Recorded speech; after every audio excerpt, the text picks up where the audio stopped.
police drone, says Centurion. Would that be too much? Wow. Another great question.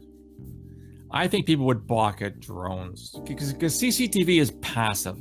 It sits there on the corner and it's always on. Drones, you're directing against somebody. And I think that would be something that people wouldn't accept. They could just drones on autopilot like the robot vacuums. Yeah, I suppose. But I can't see any society agreeing to have drones flying. I mean, I'm a real big Ray Bradbury fan, guys. He was a science fiction writer in the 50s and 60s.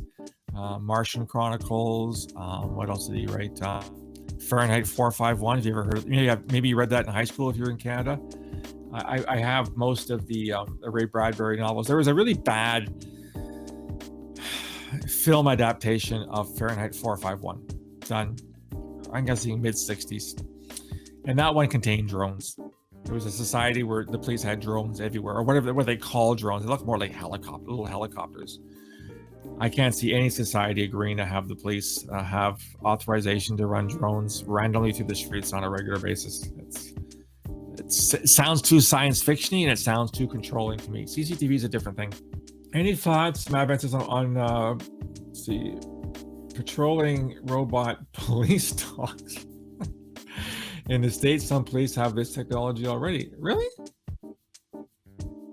Well, the problem is if you had patrolling robot police dogs, then Bill would be out of a job. You'd never get a job at the RCMP. They'd hire dogs instead. They're a lot cheaper than hiring Bill. I'm sure Bill made a lot of money at the RCMP. So again, what would be? I'm not sure what the point would be. Fahrenheit 451 official. They're remaking this. Interesting. Dean says Fahrenheit was a good book. Ontario school curriculum really focused on dystopian novels in grade 10. Yeah, you're right, because I remember reading it in high school. That's what got turned me on to science fiction. Guys like John Wyndham, the Chrysalids, Kibble and Bits.